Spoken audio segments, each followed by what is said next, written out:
My name is Evelyn Bernal, and I've been attending Christ's Journey since 2008. In November of 2007, I was diagnosed with breast cancer for the first time. A month later, Christmas Day, my mother passed away.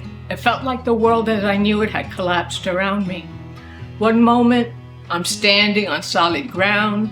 The next, I'm drowning in grief and fear and uncertainty. I needed God, but I didn't know how to find Him. I visited church after church, hoping, begging for something, some message, some sign, some flicker of light in the darkness, but every time I left feeling just as broken, just as alone.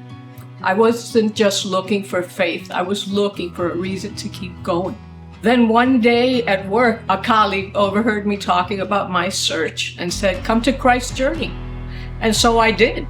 And that Sunday, I remember I walked through the doors with my daughter, Samara. We sat down unsure of what to expect. The music began and I felt out of place a little bit. I had been raised Catholic, where worship was quiet, it was structured, reverent. But this was powerful, it was passionate, it was alive. Then Pastor Bill spoke. He talked about God's miracles, about how He restores what is broken, about how He carries us through suffering, even when we cannot feel Him, even when we do not understand why we are hurting.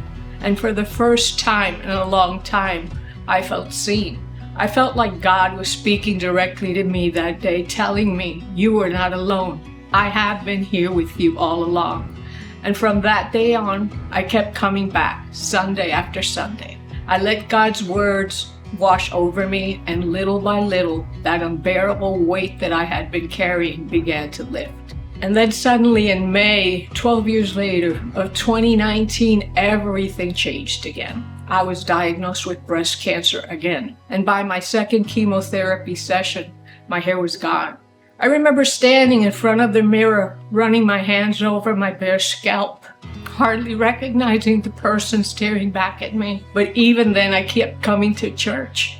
Even when I was weak, even when my body ached, even when I wrapped my head in a turban trying to hold on to some version of the woman I used to be, because I needed God more than ever. Then one Sunday, Pastor Bill called for baptism again. I had worried about my hair, my comfort, my image. But in that moment, stripped of everything I had once clung to, I saw the truth. I had no excuse anymore. So I stood up. I walked backstage, and for the first time I stepped forward, bare scalp, bare soul, fully surrendered. As I was submerged in the water, something inside me broke free. That was the day my Christ journey became real. Not just a search, not just a longing, not just a question. It became a decision, a commitment, a homecoming, and I have never looked back since. Make that invitation. Tell somebody to come with you. Some are going to say no, some are going to say yes. You don't know who might need that invitation. God knows what everyone else is going through. And they might just decide that day to surrender their life to God. So go ahead and make the invitation. I was given that invitation, I took it, and my life has changed. God bless.